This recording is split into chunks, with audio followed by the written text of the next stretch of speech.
вечер со топ тема на ваша страна. Овој пат во фокусот е економијата. 50 милиони евра за компаниите, плюс 16 милиони евра за вработување. Владата ги најави економските мерки за 2018 година. Нема преговарање и пазарење по кабинети, туку секој стопанственик ќе знае за каков вид на поддршка ќе може да аплицира. Ова го вети Ангјушев и Заев како дел од економските пакет мерки. Но дали се реални? Можат ли да ги остварат? Има ли пари во буџетот? Од каде средства за вака силна поддршка на компаниите?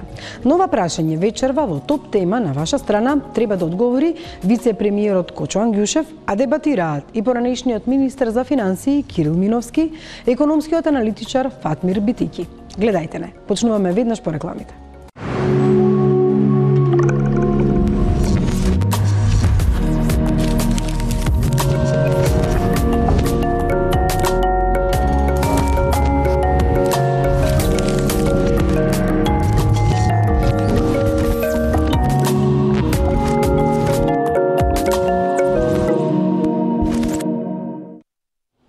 Почнуваме со топ тема на ваша страна, како што најавив, во фокусот е економијата и пакетот на мерки што ги најави денеска владата за економски раст. 50 милиони евра за компаниите, плюс 16 милиони евра за вработување. Владата ги најави овие економски мерки за 2018 година.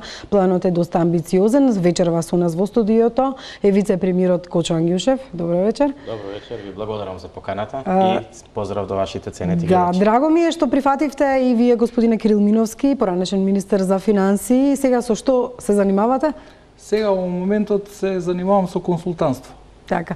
И господинот Фатмир Битики, економски аналитичар кој порано беше често и представник како дел од Стопанската комора на Југозападна Македонија. Дали сте се уште во комората вие? Не, и јас пред некој време напуштив, тоест едно од ветувањето ми беше кога ќе има нова влада која што во суштина ќе ги земе во предвид доста од барањето, тоа што го зборев. Сметав дека не треба да бидам од другата страна, да излезам малце, да им дозволиме на новата влада да се покаже дали реално ќе биде насочена кон барањето на стопанствениците. Сега сум изгледа од истата страна на делот на консултантскиот сектор. Да не се премислите, да не треба да се вратите во Стопанската комора сега после оваа дебата, ќе видиме. Ќе видиме.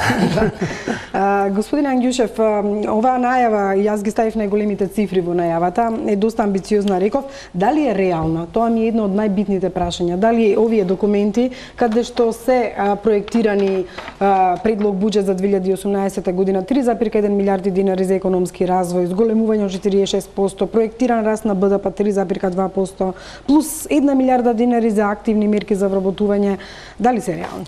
Апсолутно реални. И не само што се реални, него тие досега и се трошени. Значи, ние ништо ново не додадовме, освен што ги скративме непродуктивните трошоци 91% и тие средства ги додадовме на средствата кои што веќе досега биле трошени за поддршка на стопанството, но малце ги направивме поинакви. Значи, сега ги направивме да бидат достапни за сите, да не во тие мерки, значи има во главно трошоци, него да тие средства стигнат до реалната економија. Така да, ако вие земете дека во последните 6 години во Република Македонија се потрошени 225 милиони евра за поддршка, така наречено, на економијата, а тука во тоа беа, значи, сите видови на трошоци, меѓу другото и маркетиншки трошоци, и трошоци за рекламирање, и трошоци за тирс и така натаму, вие ќе дојдете повторно до истите бројки, дека во Република Македонија тие пари се трошени. Но разликата е, или резултатот од тоа трошење е, дека досега со тие мерки се поддржани директно 23 компании, толку има договори за директна државна помош. Тие 23 компании се главно во технолошко-индустријските развојни зони, иако има неколку и надвор од нив, значи во индустријските зони. Резултатот, значи, од тие мерки бил да се запослени околу 20.000 луѓе, што е многу добро, но лошата информација е што најдобар дел од тие 20.000 луѓе се резапослени, односно превземени од другите компании, што прави нелегална, односно нелојална конкуренција на трудот на пазарот.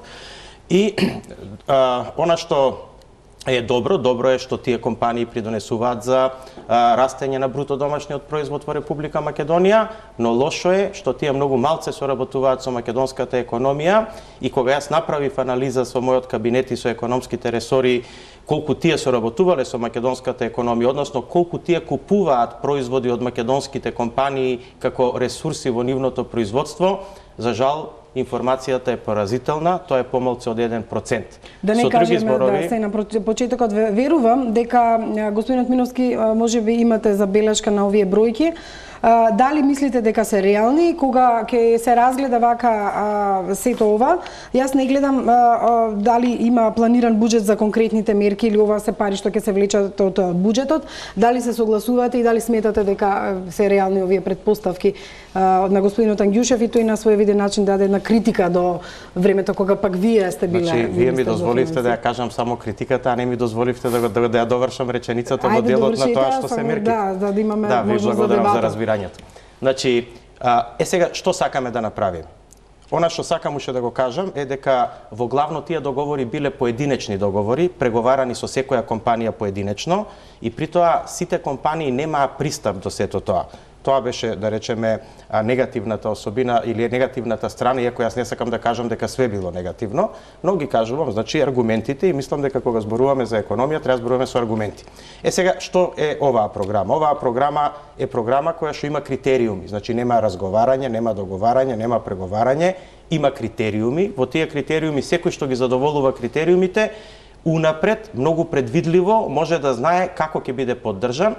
Таа, значи, програма ќе биде 5 годишна, значи секој може да почне да инвестира и знае во тие следни 5 години како ќе биде поддржан и колку ќе биде поддржан од државата. И за сите ќе важи исто, што е многу важно, значи важи истата програма и за македонските компании и за странските компании. И македонските компании, како и странските компании, ќе имаат пристап до технолошко-индустријските развојни зони, но и не мора компаниите да бидат во тие зони за да бидат поддржани. Сега јас тука ќе застанам во прилог на времето, а после тоа ќе зборуваме конкретно за бројките. Еве, господине Миновски, каков е вашиот коментар на сето ова? Па најнапред ви благодарам уште еднаш за поканата да учествувам во оваа емисија. Материјалите ги добивме неколку часа пред почетокот на емисијата. Беа промовирани, само да кажам, до 15 часот. До 15 часот и имавме прилика да видиме дел од бројките.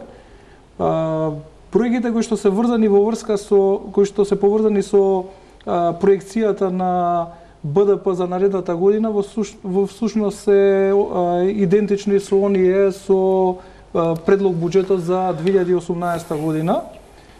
Дали се оптимистички или песимистички ќе зависи од начинот на спроведување на мерките. Ова е прв пат да во изминатиот временски период од 6 месеци видиме од страна на владата на Република Македонија да бидат промовирани некакви мерки.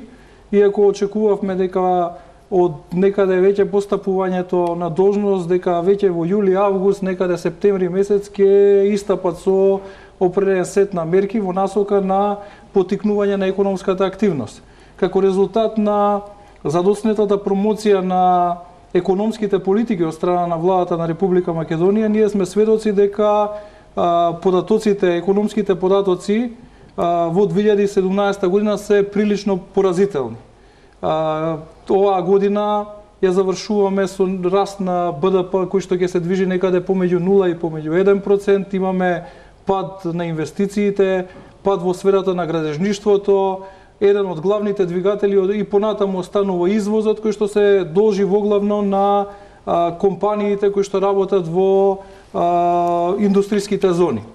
Во однос на програмата и на концептот кој што се однесува на поддршката на странските директни инвестиции во Република Македонија, сакам да истакнам дека еден од главните пилари во економската политика во претходниот временски период беше политиката на креирање на работни места, политиката на ниски даноци, политиката на промоција на инвестициите и тука ги вклучувавме и странските и домашните инвестиции. Доколку се следи структурата на македонската економија во изминатите 50-60 години, ќе видиме дека таа речиси со мали отстапувања прилично идентична. Од тој аспект, главна цел во претходниот временски период беше во суштина да се разбранува македонската економија со тоа што во определени сектори ќе преку давање на посебни повластици ќе привлечеме странски компании кои што се технолошки напредни, односно кои што носат технологии кои што македонските компании Меѓутоа, ги тоа е немаат. основната забелешка сега, дека се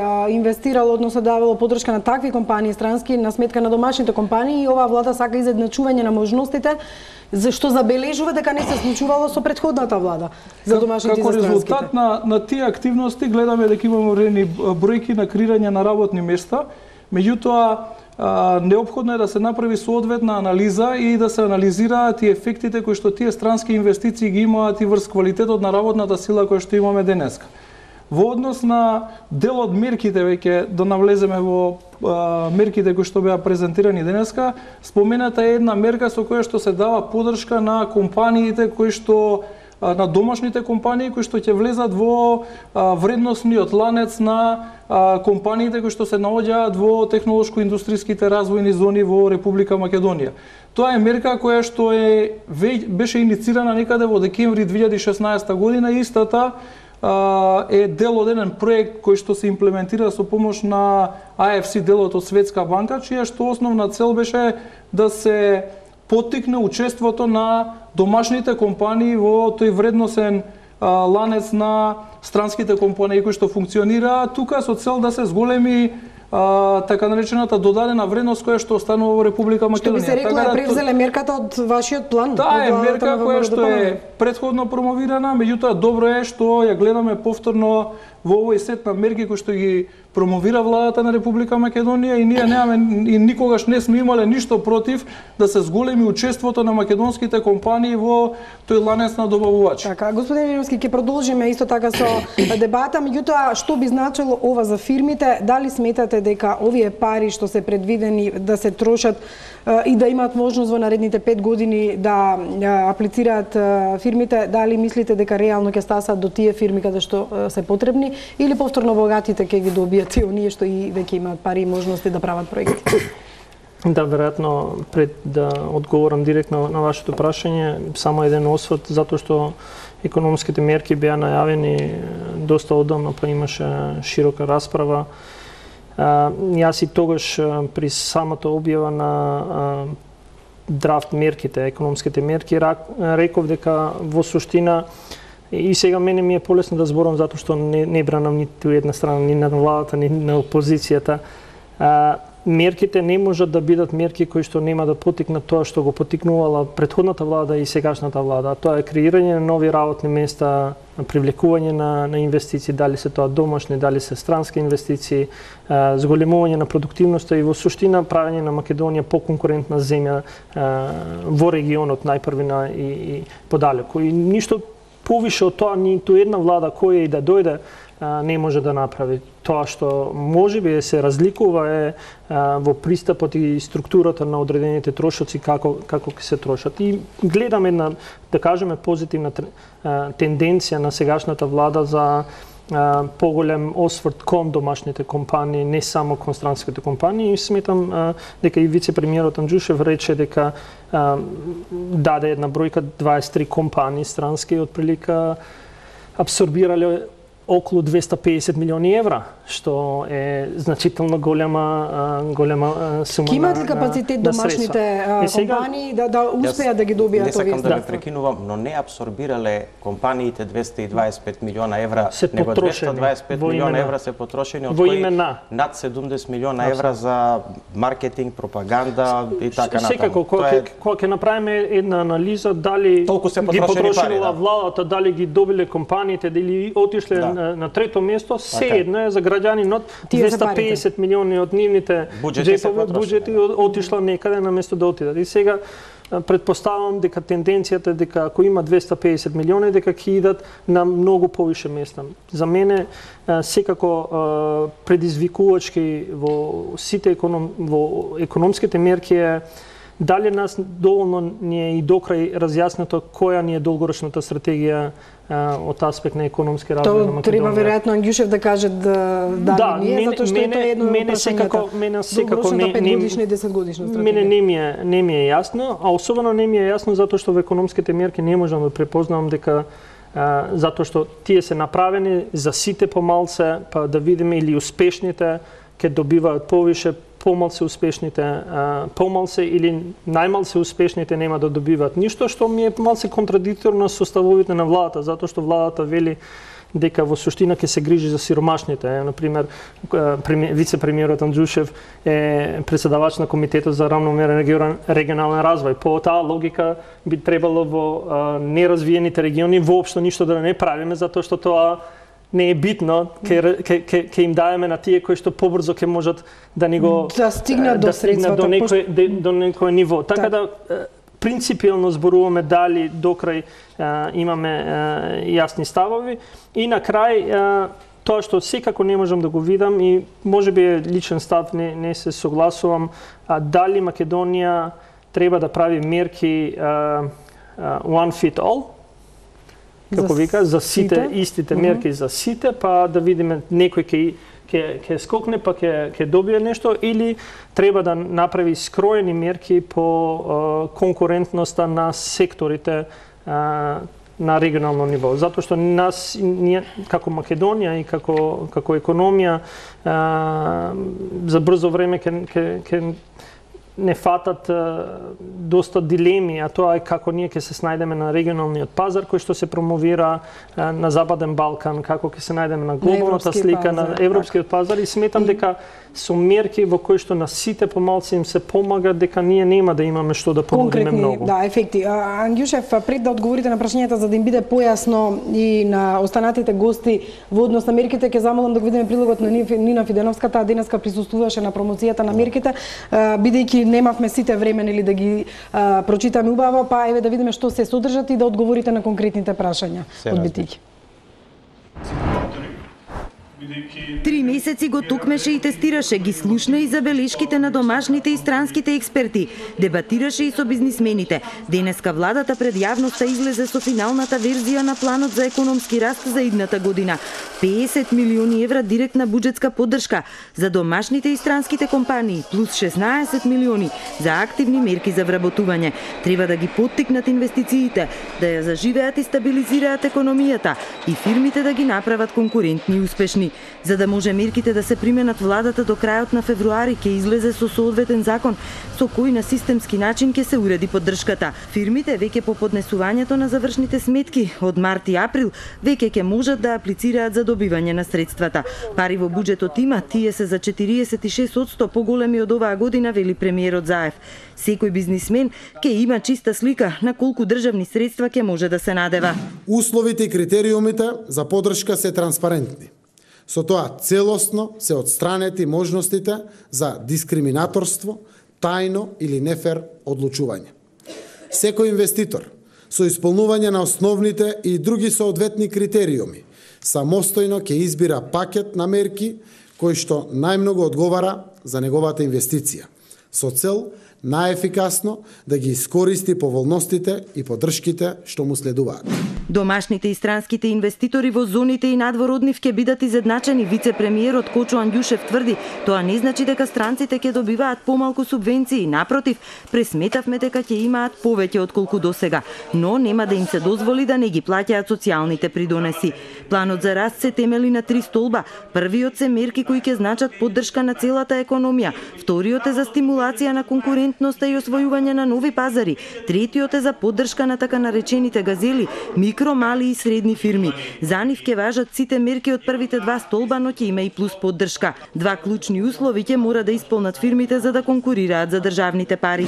Првиот генерален предуслов е да нејзиниот приход во тековната година за која што разговараме, во случајов за 17-та година, биде поголем во споредба со просекот од приходите на претходните 3 години. Втор предуслов кој што компаниите треба да го исполнат е да не намалуваат број на вработени. Генерално, буџетски средства ќе добиваат оние кои ќе инвестираат и ќе делат повисоки плати. Например, 20% поддршка за фирмите, што ќе исплаќаат 50% повеќе од минималната плата.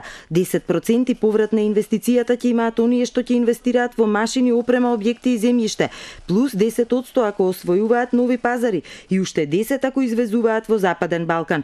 50% ќе им се враќа на фирмите за оправданите трошоци за индустриско истражување.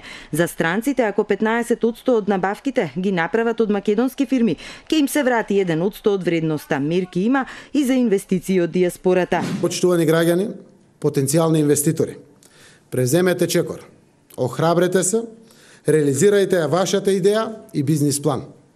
Вашата земја, преку вашата влада, ќе ве следи и помага. Директна подршка ќе добиете сите. Ќе бидеме ваш партнер. Економскиот тим на владата, доколку како што велат фирмите го препознаат моментот, очекува планираниот раст од 3,2% за идната година, сосема сигурно да биде остварен. Мислам дека вака е можеби појасно сублимирано, меѓутоа Ангјушев и јас гледајќи ги повторно овие списи, а и да се надоврзам на вашите прашања, не сум оптимист дека ќе се најдат многу фирми кои ќе ги задоволат условите од столбот број 1. Да имаат во период на користење на мерката да бележи раст на приходи од дејности и на просечниот број на вработените. Најмалку 75% од нововработените да се лица, кои најмалку 3 месеци пред вработењето немале заснован работен однос, прв пат засновале работен однос и слично. Значи, овие сите работи што ги гледам тука не ми кореспондираат со бројот на повеќето фирми во Македонија кои што немале можности да вработуваат со ова како што велите вие во условите и повторно ќе се останат на истото ниво, а може да се случи па богатите повторно да имаат можност да се збогатат повеќе. Ајде да тргнеме поред. А велите сите ќе бидат задоволни со ова? Ајде да тргнеме поред. Значи, ние не можеме да градиме програма на оптимизам или песимизам. Програма се гради на научна основа и со факти. Значи, ние програмата не ја градевме без симулација и без сознание. Значи, направивме симулација во која што точно видовме колку компании ги задоволуваат овие мерки во Република Македонија. Зошто? Заради тоа што ние ги имаме во Централниот регистар на Република Македонија завршните сметки од претходните години и направивме прецизна симулација. Вашата констатација дека не ги задоволуваат најголем дел од компаниите не е точна. Значи, голем број на компании, над 6700 компании во Република Македонија ги задоволуваат овие критериуми. Ние ги олабавувавме до моментот да тие ги задоволат, или тие се еден добар дел од македонското стопанство. Вие морате да имате во предвид колку активни компании има. Само дозволете јас да одговорам на сите прашања, внимателно слушав. Сега, значи, зборуваме ние, но за кого се овие мерки најстимулативни?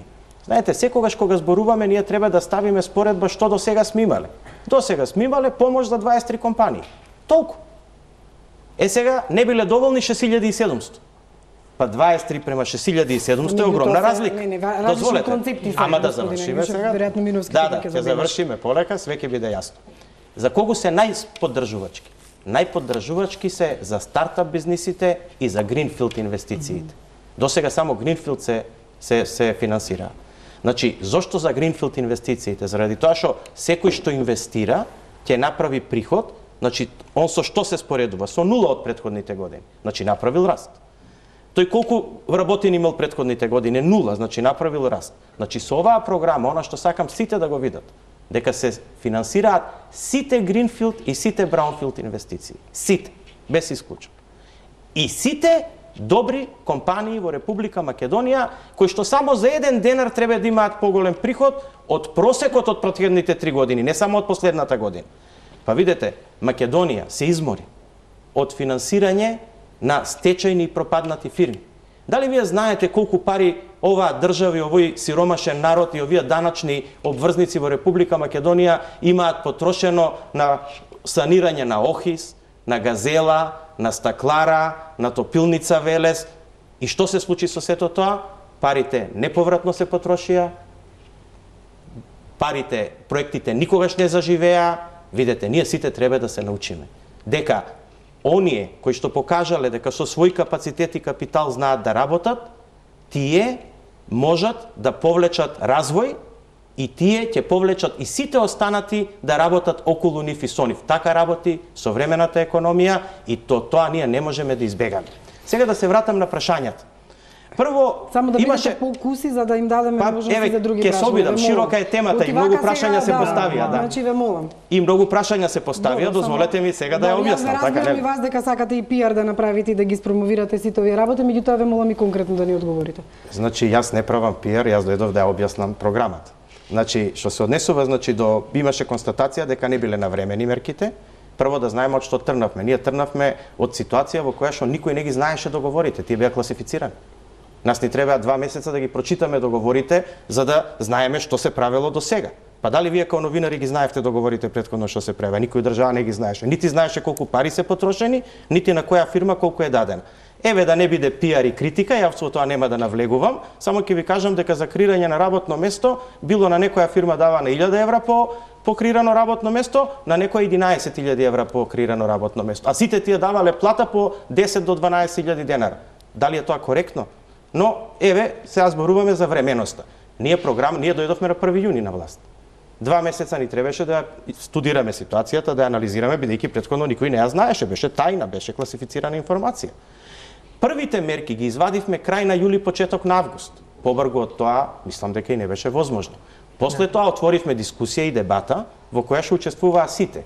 Сите чинители, и стопанските комори, и финансиските институции, и меѓународните финансиски институции, и странските инвеститори беа вклучени во таа дебата. Ве молам само побрзо да одговорите. Еве, најбрзо можно. Значи, вика, господинот Миновски рече, ние бевме фокусирани кон креирање на работни места. 20.000 работни места се креирале. Од тоа 60% ги превземале од постојните фирми, ги ревработиле, не се тоа нови вработени. Значи, многу мал број, 7-8 се ново вработени. Но ајде да видиме, еве јас ќе се послужам со една бројка што ја кажуваше владата пред јуни месец, односно минатата. Вика, се отворија 180.000 нови работни места. Еве да речеме дека е тоа точно согласно статистиката на Агенцијата за вработување. Ако овие фирми кои што биле стимулирани со 225 милиона евра потрошени, вработиле 20.000 вработени, 50.000 вработени да речеме се запослиле некако по администрација на некој начин, па 100.000 вработени, кој вработи во оваа држава? Па ги вработи реалниот сектор, односно останатите фирми кои што биле поддржани со нула. Ете затоа ценевме дека е потребно сите да бидат поддржани кои што се солидни фирми. Околу намалувањето на GDP-то и оскудните бројки со GDP-то може многу да зборам. Добро, меѓутоа тоа ќе го ставам за друга фаза, затоа што конкретни прашања постави и Битики во однос на фирмите и реално. Јас одговарам само на конкретни прашања, тие ги запишав педантно тука. Значи, само да знаеме каде е намалено GDP-то, само во делот на градежништвото. Во сите други сектори GDP-то не е намалено, односно другите индустријски гранки немаат намалување, само градежништвото. Видете, кај градежништвото, да, ама ако се задържаме на GDP-то, сега ќе свртите дебатата на друга тема. Ве молам, Маѓушев или Битики, повторете си ги прашањата. Нема друг начин. Не, ги имам ја прашањата, господин Лопес. Еве ги одговарам, ама и претходно имаше прашања од господинот Миновски. Можам прво неговите да ги одговорам или прво на Бетичи да ги одговорам. Вие сакате да доминирате во оваа дебата и да кажете дека сте од власта и дека сакате да ја промовирате програмата. Ќе ве замолам на конкретните прашања на стопанствениците, бидејќи сепак перцепирам дека сте секако консултантството е секторот на стопанството, да одговорите на тоа што сака да го слушнат и фирмите. Господи Лупеска, господинот Миновски ме праша за GDP. Ќе ве праша уште повеќе, сигурно сум во оваа дебата. Може ли да одговорам за GDP-то? Ајде одговорите. Ви благодарам. Сакам само да кажам дека градежништвото е со 30% намалено, тоа е точно.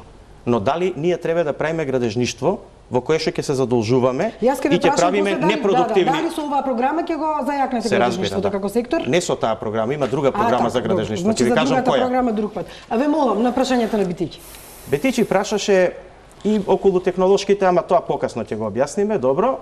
Значи, за долгорочната стратегија. Да, видете, кога зборуваме за долгорочната стратегија, ние како Македонија, ако сакаме да имаме одржлив развој и раст на бруто домашниот производ, ние тоа не можеме да го правиме со инцидентни проекти. Скопје 2014, па сега имаме градежни активности од кои што земаме кредити, ама непродуктивни проекти, да, тие прават зголемување на бруто домашен производ, ама кој ќе ги враќа парите никој не кажува.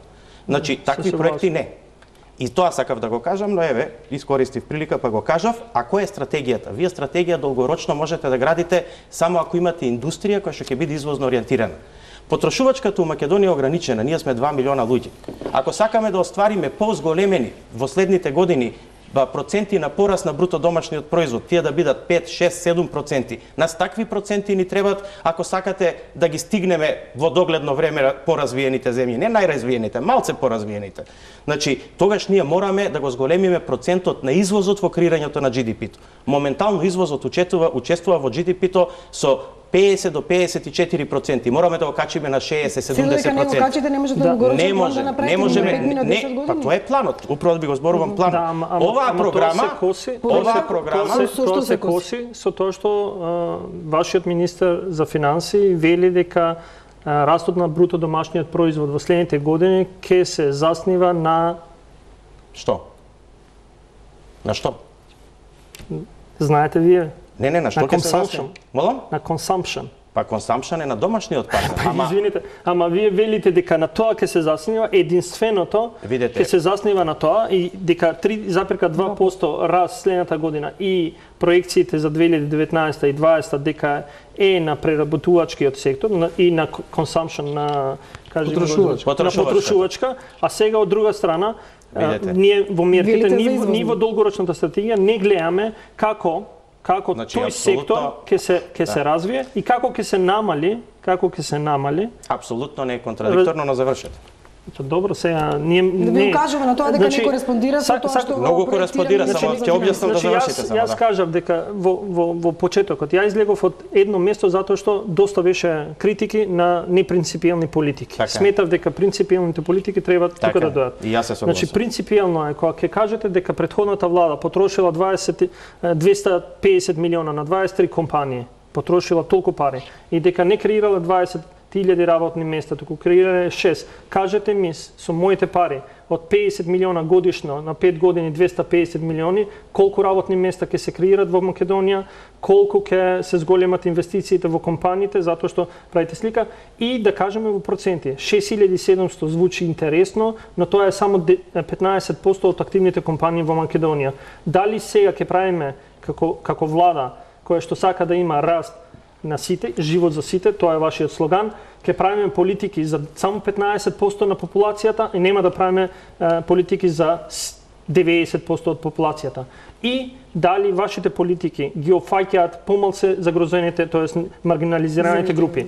Каде во овие мерки може да ги видиме жените, каде можеме да ги видиме дискриминираните етнички заедници или заедници кои што живеат од неразвиените средини. Вие може да ми кажете да, ќе видите како по критериумите, но кога предлагате мерки и ми кажувате како јас, како стопанственик, дека треба да ги исполнам мерките, а не критериумите, а не ги знам критериумите, а меѓу другото еден од критериумите да имаш ревидиран завршна сметка, така да 6700 не знам дали ќе имаат ревидирани завршни сметки, можеби ќе ги имаат. Тоа е привилегија.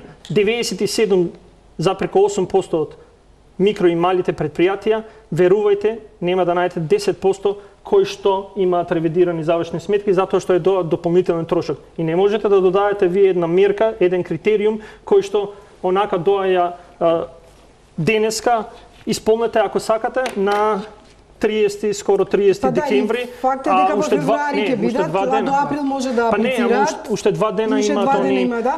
И апропо бројката, да, Миновски повелете и вие. Едно дополнување, се плашам дека ќе се случи да овдека имаме една влада која што од една страна промовира јаки компании, значи силни компании, критикува социјални мерки, а промовира социјал-демократска идеологија. Јас сум во целосна конфузија. Ајде да се вратиме малце сега, ние отидовме сега во идеологија, зборуваме за економски мерки. Добро, конкретно беше навистина ова што го... Еве сега и конкретно ќе ви одговорам, само ако ми дозволите. Добро, ама имаат многу прашања, ве молам, стопанствениците навистина се заинтересирани. Еве, јас одговарам, тоа и правам. Ако може уште едно дополнително прашање, и кажете ми дали тоа не е принципиелно или не принципиелно. Ако тврдите дека ќе работите различно од претходната влада и дека ќе се грижите за домашните компании, како можете, како вице-премиер, да промовирате проект за странски консултанти за домашни компании, а при тоа да им удрите удар на целиот консултантски сектор во Македонија, да кажете дека вие не знаете, после 25 години ќе ви донесеме странци зашто они имаат 15 години работни искуство. Мислам дека тоа не е баш мерка која што стимулира. Секако, вие доаѓате од стопанството, вие имате знаење, не може да се кажете дека вие не знаете како да пренесете на вашите колеги. Добро, ама државата не е фирма, мислам. Па не, ама без разлика државата, еве ќе го цитирам премиерот Заев, и денеска и на претходните, државата е тука да креира овозможувачка околина, Ако ќе донесете странски консултанти, верувајте, тоа не е овозможувачки за мене. Да ви даеме можност сега, повелете. Значи, ајде да трнеме поред. Прво, дали креираме мерки само за 15% од популацијата или за повеќе? Не, 15% од компаниите ги задоволуваат. Не се 50, многу повеќе се, но еве како сакате, но во тие компании работат 80% од вработените. Па значи ние креираме мерки за 80% од вработените. Заради тоа што во тие компании не работат 15% од вработените. Тоа е првата работа. Но она што го испуштате од предвид цело време, дека во третиот столб имате комплетно мерки за мали и средни предпријатија што се многу поподдржувачки, кои што може да конкурираат и за првите два столба, за кои што важат критериумите. Меѓутоа, технички проблем. Да, имавме проблем во студио. Само сите сме добри. Добро. И значи меѓутоа имате за мали и средни предпријатија каде што ќе биде со конкурирање, тие не мора да ги задоволуваат критериумите, тие ќе бидат поддржани и тие се тие останатите компании кои што запослуваат мал број на вработени, а се многу на број. И таквите мерки има. Верувајте, мислено е за сите. Јас сум седел 20 години од другата страна. Точно знам што треба за македонското стопанство. И никогаш да не испуштаме од предвид со што споредуваме. Споредуваме со 23, сега многу повеќе компании. Но да ви одговорам уште по-конкретно. Значи, вие викате, ајде сега прашањата што ги поставувавте. Битна е стимулацијата на постојните инвеститори, а странските што правиме со нив? Видете, ние направивме симулација. Овие странски инвеститори кои што постојат во Македонија денеска, доколку ги ставиме во новата програма, за сите 23 направивме симулација, 20 од нив би добиле повеќе поддршка, а само 3 би добиле помалце поддршка. Знаете кои 3 би добиле помалце поддршка? Нема да ги именувам компаниите. Само оние на кои што во претходните програми им било овозможено покрај неплаќањето на персоналниот данок и данокот на добивка да не плаќаат и социјални придонеси. Сега ние не можеме да продолжиме да не плаќаме социјални придонеси и тоа е социјалдемократската компонента во оваа работа. И таа е многу запазена. Сега вие викате дека е конфузно, дека дали се помага на сите. Па извинете, па дали беше понеконфузно ако помагате само 6000 вработени, визави сега ме прашавте колкава бројка ќе се помага, јас ви кажувам дека ќе се помага, значи во следниот период, значи очекуваме со оваа програма да има некаде околу 100.000 вработувања во догледен период од мандатот на владата, што цениме дека значително ќе го намали бројот на невработени. Но имаме и друг проблем, но тој ќе го кажам покасно, ќе се обидам да зборувам на вашите прашања. Рамномерен регионален развој. Тоа го споменавте. Да, но тоа е друга програма. Значи, не можеме ние со една програма да ги решиме сите проблеми во државата. Ама велите во третиот столб се газелите, поддршка за микро, мали... Управо тоа ви го зборувам. Да. Рурални можеби средини, жени предприемачи. И вие рековте стартап компании. Значи тие што...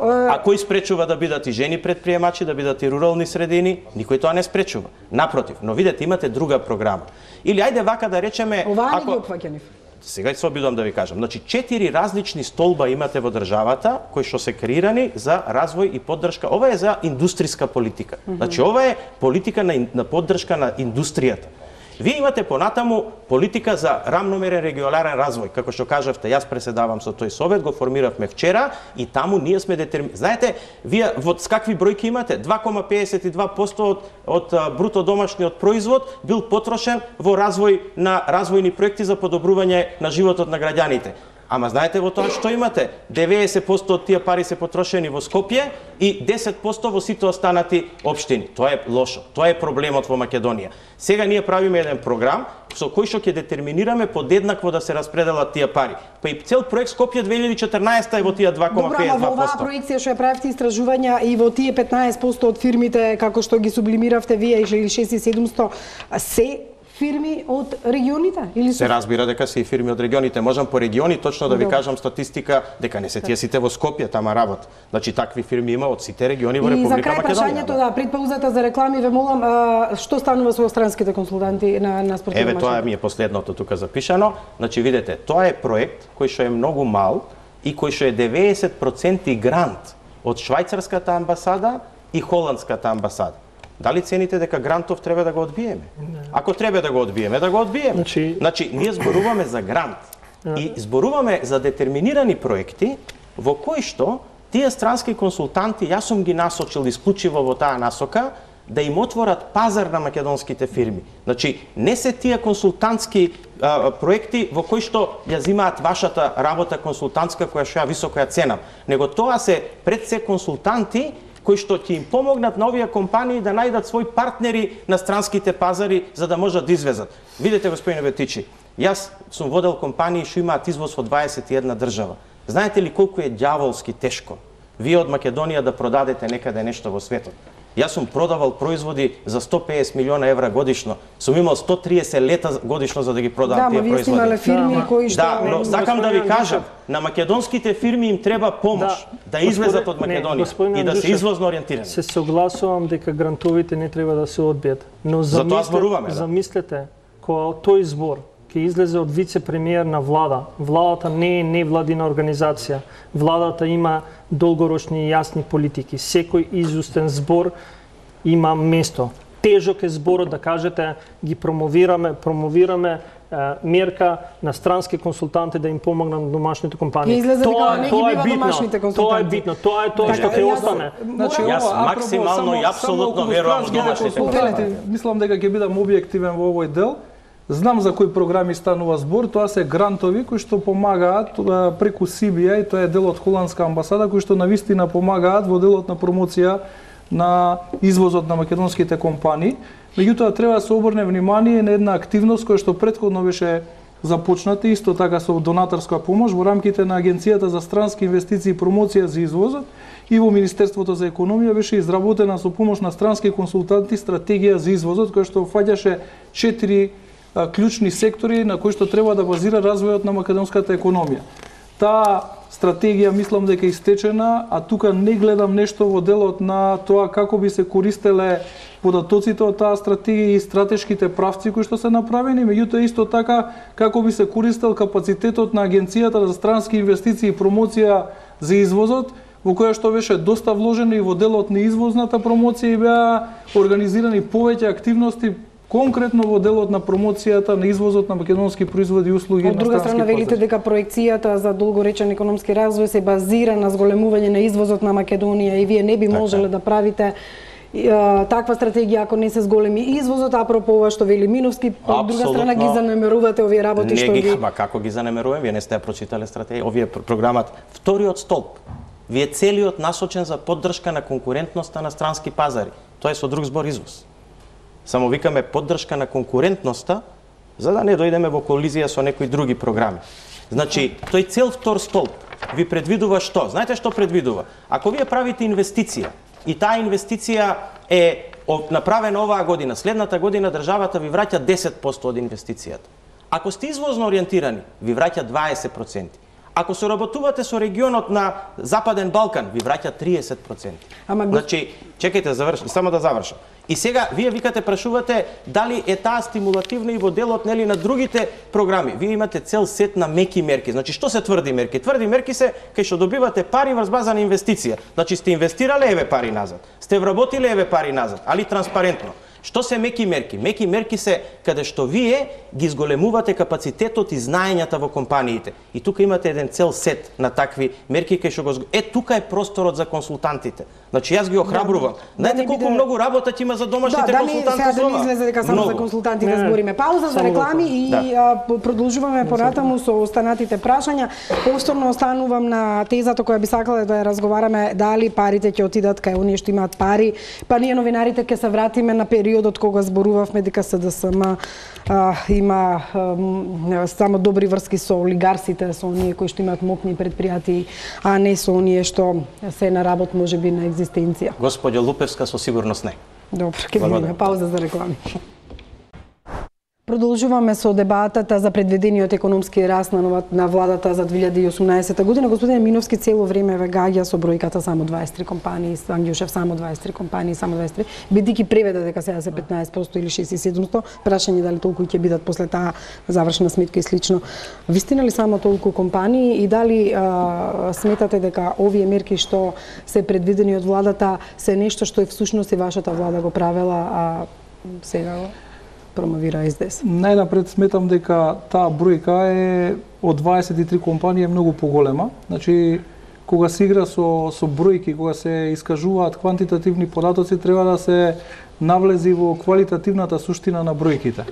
Покрај активностите кои што се преземаа за поддршка директно на компаниите во технолошко-индустријските зони, треба да се истакне дека постоја и цел сет на мерки кои што имаа за цел стимулирање како на инвестиции, како што беше даночната мерка на ослободување на реинвестираната добивка, така и преку активностите наречени Македонија вработува, им беше овозможено на голем број македонски компании да ги користат поволностите во поглед на отварањето на нови работни места.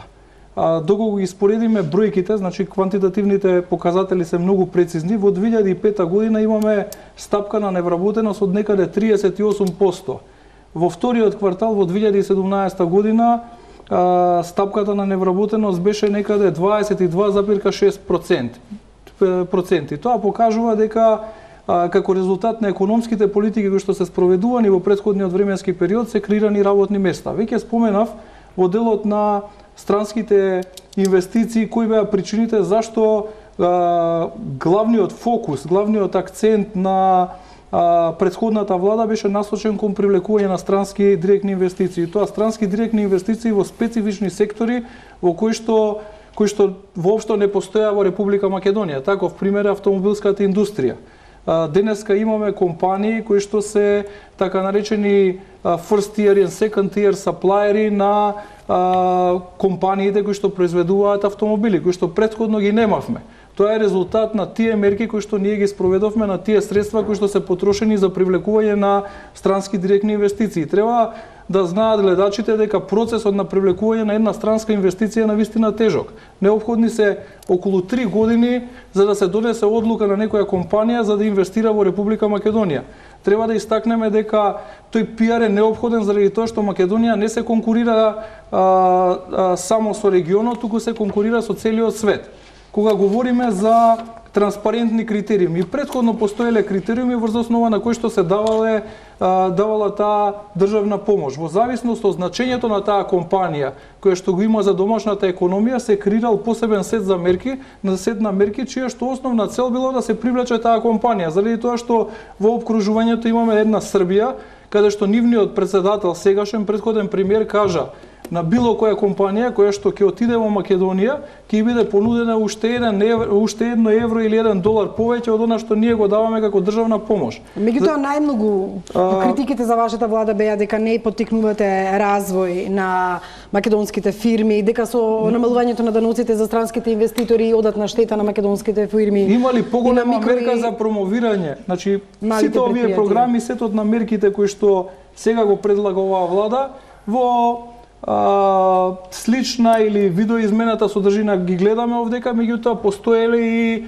како дел од програмите кои што ги спроведувала претходната влада. И во делот на промоцијата на извозот, и во делот на поттикнувањето на иновациите, во делот на определени средства кои што се даваа на компаниите, во делот на воведување на нов вид на амбалажа, воведување на определени иновации преку фондот за иновации кои што за стартап фирми, за микрофирми, постоја мерки во поглед на промоција на воспоставување на технолошки паркови, на бизнис инкубатори, така да во голем дел мерките се слични, меѓутоа нормално како што ценела сегашната влада со определена видоизмената содржина, имаат воведено определени критериуми кои што се разликуваат од тие критериуми кои што ги имала претходната влада. Меѓутоа тоа е нивна политичка одговорност и во зависност од тоа колку ќе бидат успешни овие мерки, ќе ја критикуваме или ќе ја фалиме постоечката влада. Она што сакам да истакнам во оваа прилика е дека кога говориме за странските инвестиции, ние успеавме да го донесеме во Република Македонија еден Дрексел Мајер кој што вработува 5000 луѓе во Кавадарци. Со тоа го решивме проблемот. Некои вели дека обично сте повторно вработувале, некои што биле вработени и затоа вие немате всушност реална бројка на вработени. Да не се сведуваме сега само на претходната политика и на претходната влада, на мерките кои што ги спроведувала претходната влада, би сакал да истакнам дека она што е битно кај овие мерки, а не успеав да го видаме, да се види за секој од овие мерки колкав е износот на средствата, колку средства се алоцирани по секоја поодделна мерка, понатаму кои се критериумите за користење на овие средства, Кажавме дека рокот ќе биде за пријавување некаде март-април. Април, да. Понатаму, кој ќе биде принципот, односно критериумот по кој што ќе се одлучува на кои компании ќе им се дадат средствата? Дали ќе биде first come first serve? Што ќе се случи кога ќе бидат исцрпени тие средства? Со тие компании кои што ги исполнуваат критериумите. Имаат роки од 5 години тие средства да ги бараат. Компанијата ги исполнува критериумите, меѓутоа средствата кои што се алоцирани во буџетот за средната година се исцрпени. Што ќе се случи со тие компании? Дали тие компании ќе бидат дискриминирани или ќе се најде некој начин на кој што истите ќе бидат поддржани? Тоа се прашања кои што ги запишавте да бидат одговорени. Повелете и вие со вашите забелешки. Ја ќе оставам просто за да се одговори. Еве, конкретни се прашањата и навистина и мене ме интересира со каков буџет ќе се оди за кој дел. Имавме ние на почетокот кажавме дека 50 милиони евра за компании, 16 милиони за вработување, од каде ги црпите и кои средства се ова? И ги црпиме од буџетот на Република Македонија. Меѓутоа не се тука наведени како што вели Миновски за кој дел, кои средства и како се. И тоа што исто така кажа. Да, дали тие први што ќе дојдат од тие економистите, многу со англиски речник се користите, да преведам за публикава, дали тие први што ќе аплицираат и ќе добијат, ќе остават, ќе ги реализираат овие мерки, а ќе нема пари за другите? Јас прецизно запишав све и добро е што ќе одговарам еден по еден, затоа што кога ќе постават и двајцата соговорници прашања, испаѓа дека многу зборувам, а просто одговарам на прашањата. Кратко само. Значи, рековте дека треба да се направи пиар за да се рекламираат мерките. Да, јас се согласувам дека не може тие да ги разберат сите во странство ако ние некако не ги промовираме. Но тоа ќе го направиме како што го прави цел свет преку економските аташеа на амбасадите. Нема потреба од скапи роучоа, нема потреба од промотори кои што не знаеме што прават низ Бразил, низ Азија и така натаму. Значи, да не должам многу пак да не излезе критика, сакам само да кажам, во тие 225 милиона се потрошени над 17 милиона евра реклами во домашни медиуми за странски инвеститори. Па ве молам, што рекламирате во домашни медиуми за да повикате странски инвеститори? Добро, вие велите, ќе ја сметите да. Тие се 17 милиона евра од овие што сега ние ќе ги даеме на компаниите. Сега, што се однесува до дека имаме исти мерки, тоа апсолутно не е така. Значи, апсолутно не е така. Овие мерки дека се повраќа инвестицијата 10, 20, 30% на инвеститорите, а таква мерка до сега не сум видел. Дека мерка во која што се стимулирате, а тука има и други мерки за кои што не зборувавме, мерка во која што се стимулира да се покријат 50% трошоците кои ќе донесе развоен центар во Република Македонија. Еве конкретно пример, Ванхол денеска произведува автобуси во Македонија, ако реши да го донесе развојниот центар во Република Македонија, да ги црта, да ги дизајнираат автобусите или дел од автобусите, во тој случај ние ќе му покриеме 50% од трошоците само со една цел, да ги задржиме паметните млади луѓе во Република Македонија, да им отвориме такви работни места. Ние цело време зборуваме дека сме донеле компании кои што се технолошки развиени. Но да, ајде да видиме што запослиле тие компании што се технолошки развиени. Работна рака. Колку тие соработуваат со македонската економија? Ништо. Па дали ние треба да се сведеме на продавање на работна рака за 200 евра месечно? Дали тоа ќе направи раст на државата и економијата? Не, извинете, не.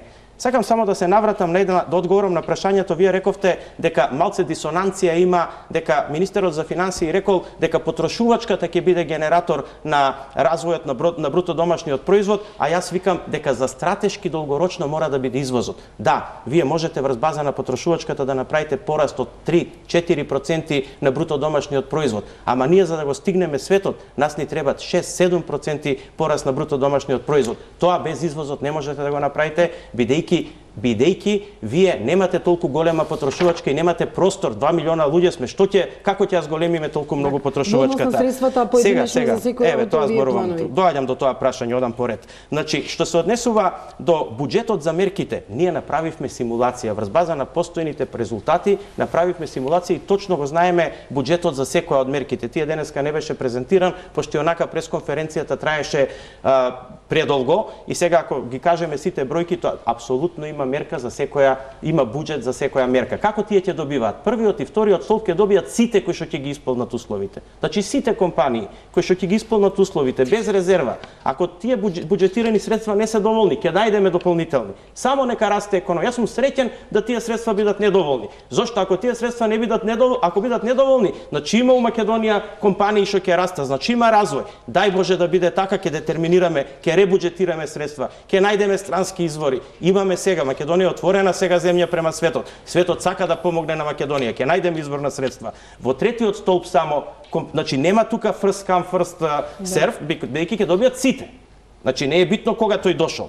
Второ, во третиот столб, само за малите и средни предпријатија, точно за да не ги исполнуваат претходните услови, она што рековте да не бидат само богатите, него напротив сите микро, мали, средни предпријатија, таму ќе има конкурс, на кој што таму ќе има буџетирани средства и тоа ќе се имплементира преку фондот за иновативност, значи само тој ќе биде имплементатор на оваа програма, а додека сите мерки ќе одат таму. Чак што више оваа година формиравме и фонд кој што ќе биде за мезанин, значи да ќе влезе во еквитито на такви мали компании, или со други зборови, ако формирате компанија која што ќе има 50.000 евра, државата ќе ви биде партнер 20-30.000 евра во таа компанија, а вие водете ја. Значи ние ќе ви помогнеме во тој дел. Само сакам да ве прашам, кај третиот столб буџетот се знае, не може да им го зема буџетот некој од прв или од втор столб. Значи никој не може да им го земе буџетот на третиот столб. Не. Значи во првиот и вториот столб нема кој дошол па ќе биде услужен, не, сите кои што ќе ги исполнат критериумите ќе бидат услужени, а во третиот столб има детерминиран буџет кој што изнесува 12 милиона евра во моментот. Ако има заинтересирани, ќе го зголеми. 12 милиони евра за поддршка на микро и мали предпријатија. Само во тоа, микро и малите предпријатија имаат можност да учествуваат и во овие. И тоа ви зборам само за мерките кои што се за иновативност, тоа се од Светска банка пари 12 милиона евра. После тоа има дополнителни, значи, фонд за креирање, сега се обидувам брзо да зборам, па можда не се разбираме, многу повеќе пари има во целиот столб. Јас ви зборувам во една мерка е 12 милиона евра. Па после тоа имате дополнителна мерка кај што се формира фонд за стартапи, акселератори, за креирање на еквити фонд, давање мезанин кредити. Значи видите, вие имате, на пример, еве најпросто да објаснам. Имате добра идеја. Сте млада компанија. Имате добра идеја, но немате собствено учество. Ни една банка вас нема да ве поддржи ако немате собствено учество одреден процент, па најмалце 30-40%. Кој ќе ви ги даде тие пари ако вие не можете сами да ги обезбедите или банката нема да ве прати, идејата ви е одлична. Тогаш државата ќе ви го даде, тоа се вика мезанин финансирање, значи основното финансирање ќе ви го даде државата, за да на тоа финансирање банката ви даде кредит. Кој ќе го спроведе тоа финансирање, по кои критериуми, како ќе се обезбеди објективност? Еве ги има критериумите, ќе се напишани, значи се има цел правилник, кој што ние не можеме вечерва во емисијава да го разгледаме, значи има цел правилник за имплементирање на овие мерки, на кои што работат, верувајте, екипи во владата, и тој правилник ќе биде на располагање на сите стопанственици, точно ќе се знае што се бодува, како се бодува, зборувам за третиот столб. Нема кој да бодува, ќе бодуваат евалуатори во Агенцијата за странски инвестиции, во Фондот за иновативност и во технолошко-индустријските развојни зони, значи административците, тие што се таму вработени. Меѓутоа критериумите се јасни. Да, рековте оти нема договарања по кабинети, па нема, вие мора да аплицирате и некој да разгледа апликацијата. Значи гарантирате дека нема да се случи фаворизирање на блиски до власта. Па видете, пошто имате вие јасни критериуми, секој унапред ќе знае што ќе добие. Значи нема потреба, тој само ќе биде администратор што ќе ги прими документите и ќе види кој што задоволува. Ако вие не добиете тоа што сте задоволиле, автоматски вие знаете кој е критериумот по кој што треба да добиете. Меѓутоа имаме видете, малце мораме да се вратиме ние во реалноста, да се вратиме од пиар светот во реалниот свет. Видете, ја ќе вратам веднаш во реалноста. Ајде ве молам. Реалноста зборува за тоа колку луѓе во Македонија се сиромашни, на кое скалило се наоѓа Македонија. Дали сите овие мерки, не знам, ќе ги задоволат потребите на граѓаните, меѓутоа со помалку од 100 евра месечно живеат над 400.000 граѓани во земјава. Државниот завод за статистика пресмета дека четвртина од населението живее под прагот на сиромаштија. Оптимистички се и прогнозите на владата дека до 2020 година ќе ја намали стапката на сиромаштија по 16%, а Александар Менесиев правеше прилог на оваа тема. Куса, само да го видим. Може да ви одговорам? Добро, ајде кусо. Значи, сосема кусо. Па како вие таа состојба ќе измените ако не направите мерки кои што ќе бидат комплексни и кои што ќе правите некаква акција? Ако седиме и ништо не правиме или правиме помош за 23 компании, сигурно нема да измениме. За 15% да видиме дали не се 15%, 15% компании запослуваат 80% од вработените. Колку нови работни места се креирани во овие 6 месеци откако е дојде на вашата влада? Не ја знам статистиката да ви ја кажам, но па не можам да ви ја кажам пошто не ја знам и не сакам да импровизирам. Затоа што манипулирате цело време со бројката 23 компании кои што донале 25.000 работни места. Тоа се луѓе кои што претходно не биле вработени. Дали вие можете да креирате работна, значи политика побрзо од ова што сега беше креирана. Зборуваме за период во кој што немавме никакви сознанија, беше све тајно и конспиративно, зборуваме за период во кој што отворивме анализа и еве сега имаме конечно мерки. Јас не можам да ви одговорам за тоа што не сум човек што сака политички да импровизира, па сега да ви кажам колкава е бројката. Но дали има вработени? Има, јас ќе ви кажам сигурно. Колку странски компании и инвеститори донесовте за овие 6 месеци? За овие 6 месеци има на листа на чекање компании кои што ги чекаат мерките, не се на листа на чекање, тие се више реални. Значи потпишавме договори за закуп на земјиште и тие ги чекаат договор за државна помош кој што ќе биде по овие мерки. Кога ќе се реализираат и колку се? 7 компании се веќе дојдени, пазете за 6 месеца 7 компании, за 6 години 23 компании. Тоа е споредбата да бидеме. Значи ви се ефект од бројка. Компании се резултат на видови од претходниот временски период. Од тие 7 компании колку се резултат на претходни напори на претходната влада? Чекайте, сега сте контравезни, викате дека сме ги избркале, па ја не ги избркавме, значи сега да се вратиме ние на суштина. Не се ни донесени, вие викате ќе. 3 се од тие од претходните, 4 се комплетно нови. 4 се комплетно нови. Но чекајте, ќе во идно време зборите. А како да зборуваме? Не може да зборуваме во минута, ја не бе власу минато време па да зборувам во минато време. Да, не се на листа на чекање. Тие се веќе во разговор. 19 компании се во разговори за да потпишат договори. И јас ве убедувам дека оваа програма ја препознаа како многу стимулативна. Јас можам да ви покажам еден диаграм, ако сакате. Тоа беше денеска и презентирано, не знам камерите дали можат тоа да го видат. Еве го диаграмот. Ова е вистината. На крај вистината е у бројките. Не знам камерата дали може ова да го види. Ќе се потрудиме да го види една од камерите, сега ќе го види. Еве супер, одлично. Чекај како го завртам, еве ова. Гледате сивото, овие сивите колони, колку се тие странски компании до сега поддржани. Зелените бројки се колку посто се поддржани со новата програма доколку тие компании сега би работеле. А само црвената една е која е помалку. Добро, таа што не плаќа придонес. Ајде да ве вратам во реалноста и сиромаштијата во Македонија. Ама јас сум многу во реалноста. Јас секој ден комуницирам со тие луѓе. Ни па иде да видиме што ќе значат за нив мерките. Немаат ниту за леп, а уште помалку за колач или чоколада. Без 110 евра месечно во джеб, колку што е сумата што Државниот завод за статистика ја пресметал како прак на сиромаштијата, живее 1/4 од населението во Македонија. Сите што земаат макар 1 денар повеќе од пресметаната сума од 6.875 денари не се сметаат за сиромашни. Оваа сума мал дел од граѓаните ја добиваат како дневница, но многумина немаат толкави приходи ниту за цел месец. Без доволно храна и облека, без соодветни услови за живот и под прагот на сиромаштијата живее секој 4ти граѓанин. Бројките се поразителни. Државниот завод пресмета дека 453.000 граѓани во Македонија се сиромашни. Фактот дека за само една година од 2015 до 2016 бројот на сиромашни пораснал за повеќе од 8.000 граѓани укажува дека ситуацијата е повеќе од алармантна. Според Државниот завод, за сиромашни се сметаат сите кои имаат годишен приход помало од 82.500 денари или околу 1.300 евра. За 4члено семејство оваа сума е 173.000 денари или околу 2.800 евра за цела година. Тоа значи дека со нешто повеќе од 230 евра месечно, семејството треба да купи храна и облека за 4 лица, да обезбеди здравствена заштита, да плати сметки. Според податоците на Државниот завод, пораснал и процентот на населението кое е сиромашно пред примање на некаков социјален трансфер како социјална помош. Ако во 2015-та 40,5% од населението било сиромашно пред примање на социјален трансфер, стапката во 2016-та пораснала на 41,6%. Анализата на ДЗС покажува дека сиромаштијата најмногу ги погаѓа семејствата со повеќе од 3 деца и самохраните родители со деца. Владата вети решавање на проблемот со сиромаштијата со низа мерки. Една од мерките е секое 4члено семејство кое живее во сиромаштија и не остварува друг приход да добива 12.000 денари месечно. Ако, на пример, семејството има приход од 4.000 денари, тогаш државата ќе помогне со уште 8.000 денари. Се планира и реформа на системот на социјална заштита, како и ослободување на сиромашните од плаќање на јавни давачки. За многумина од сиромашните изгледа далечно ветувањето на владата на Заев дека до 2020 година со овие мерки стапката на сиромаштија ќе падне до ветените под 16%.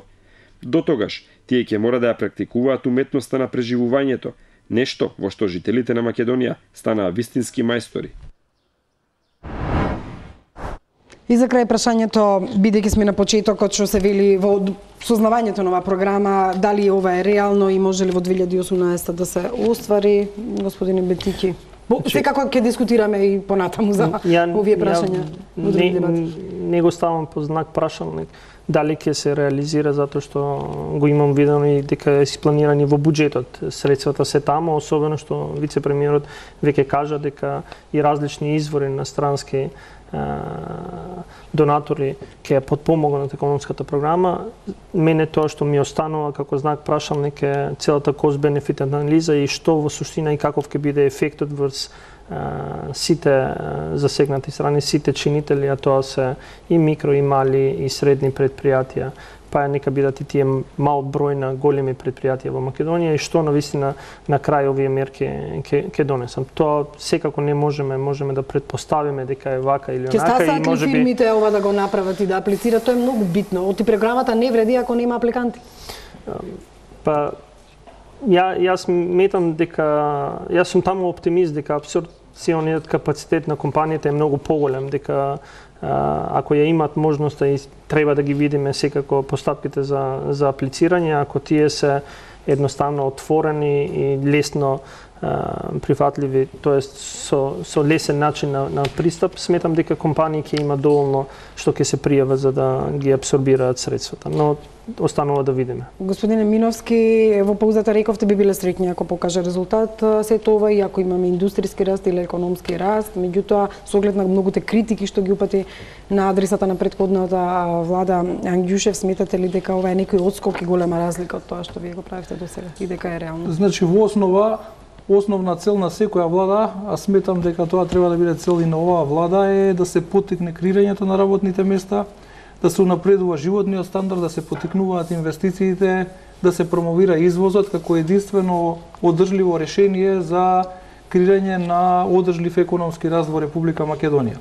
Во однос на мерките, веќе споменав пред емисијата, значи недостасуваат определени детали. Вице-премиерот се обиде да даде одговор на дел од овие прашања, меѓутоа останува се разбира да ги видиме и оние дополнителни правилници, критериуми за начинот на аплицирањето на овие компании и понатаму по извесен временски период повторно да се собереме за да ги анализираме ефектите од имплементација. Заради тоа што, како што веќе беше споменато, сето ова базирано на симулација, дали тоа ќе се реализира во практиката пред се зависи од економскиот тим на владата, од нивната енергија и од посветеноста за да тоа се реализира. Можам да кажам дека во претходниот временски период и покрај критиките што беа упатени, бројките кажуваат дека навистина имавме еден посветен економски тим, покажавме дека знаеме да ја менаџираме економијата, имавме задоволителни економски резултати, а времето ќе покаже која влада била поуспешна врз основа на тие економски параметри. За крај, господин Ангјушев, еве ги нивните очекувања со оглед на тоа што сте нормално оптимист дека се тоа може да се исполни, иако е не е едноставно баш, какви се очекувањата за приливите во буџетот за да може да се реализира ова и дали овие планирани средства навистина ќе го поддржа сето ова, затоа што се случуваат ребаланси, годината може и вака и така, дали се загарантирани средства? Загарантирани се средствата и ако требат дополнителни ќе бидат исто така обезбедени. Приходната страна на буџетот мислам дека ќе биде во ред и јас само ќе се вратам да им се заблагодарам и на соговорниците за богатата дискусија.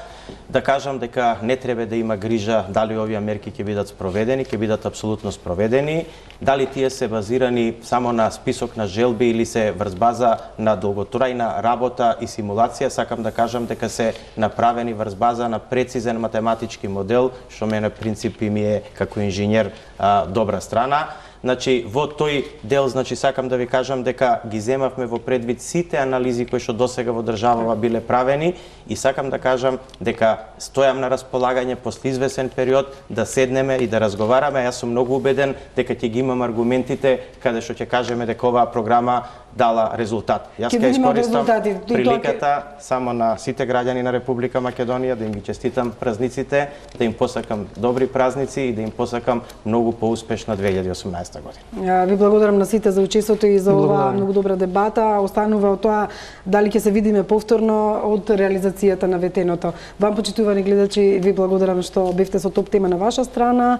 Во 21:30 Сања Васич со уште една информативна програма, тоа е Нотното студио.